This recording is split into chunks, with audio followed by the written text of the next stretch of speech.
बोलो श्री सच्चिदानंद समर्थ सद्गुरु साईनाथ महाराज की जय। साईनाथ महाराज की जय। साठेवाड़ा गुरु स्थान के बिल्कुल पीछे साठेवाड़ा है। बाबा ने हरि विनायक साठे से कहा था, गांव की दीवार को हटाकर बनाओ, अर्थात एक आवासीय भवन का निर्माण करने के लिए साठे को नीम वृक्ष के आसपास की भूमि खरीदनी पड़ी। बाहर से आने वाले यात्रियों के लिए यह वाड़ा ही एकमात्र विश्राम का स्थान था, जहां सदैव भीड़ रहा करती थी।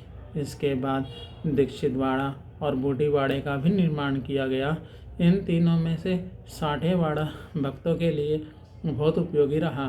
साठेवाड़ा का निर्माण सन 1908 में बाबा के आशीर्वाद से हुआ था। जब निर्माण कार्य चल रहा था तो वाड़े की दीवारों को ऊंचा करना था, परंतु नीम वृक्ष की कुछ टहनियों के बीच में आने से रुकावट पैदा हो रही थी।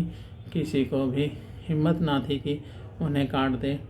तब बाबा बोले, जो निर्माण कार्य में बाधा उत्पन्न कर रही हैं उन्हें काट डालो। जब बच्चा गर्भ में तिरछा गिरे तो स्वयं उसे नाल से काट कर अलग फेंक देना चाहिए। बोलो सच्चिदानंद महाराज साईं की जय। बोलो सच्चिदानंद समर्थ सद्गुरु साईनाथ महाराज की जय।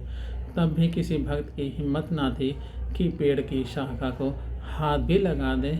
इस पर स्वयं बाबा ने बाधा उत्पन्न कर रही शाखाओं को काट दिया। साठेवाड़ा में ही दादा केलकर व मेघा रहा करते थे। मेघा श्री साईं बाबा के बड़े चित्र की पूजा करते थे। एक दिन बाबा ने मेघा को स्वप्न में कहा, मेघा मुझे त्रिशूल लगाओ। मेघा ने जब आंखें खोली तो देखा कि वहाँ कोई नहीं था। सभी द्वार बंद थे, पर आसपास अक्षत बिखरे पड़े थे। तब मेघा बाबा के पास गया और उनसे त्रिशूल लगाने की आज्ञा मांगी। तब बाबा ने कहा, मुझे प्रवेश करने के लिए किसी विशेष द्वार की आवश्यकता नहीं है। ना मेरा कोई रूप ही है और ना कोई अंत ही।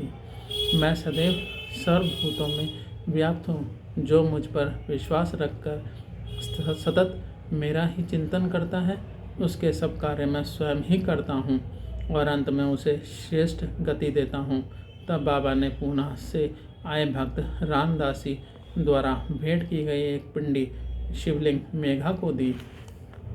श्री खारपड़े ने साठेवाड़े में रहकर शिरडी डायरी लिखने का महान कार्य किया। इस वाड़े में रहने वाले भक्तों की विचारधारा एक जैसी थी, इसलिए सभी नियमित रूप से प्रातः काकड़ आरती के लिए उठते। वाड़े से बाहर आकर वे बाबा के लेंडी बाग को जाते और वापस आते समय दर्शन करते थे। सभी भक्त एकत्र होकर दोपहर व सेज आरती में शामिल होते। शाम के समय बैठ कर सभी धार्मिक पुस्तकों का पारायण करते। वे रामायण, एकनाथ, भागवत, योग विशिष्ट आदि ग्रंथों का पठन पाठन करके उनके संबंध में बातचीत करते। वे श्री भीष्म द्वारा रचित भजनों को गाते। साठेवाड़ा में रहकर ही श्री भीष्म ने साईं सगुणोपासना की रचना भी की थी। इस वाड़ा को पहले नावलकर ने खरीदा, फिर इसे संस्थान ने खरीद लिया। बोलो साईनाथ महाराज की जय। बोलो सच्चिदानंद समर्थ सद्गुरु साईनाथ महाराज की जय। कोई त्रुटि हो जाए बाबा तो क्षमा कर देना। जय श्री साईं।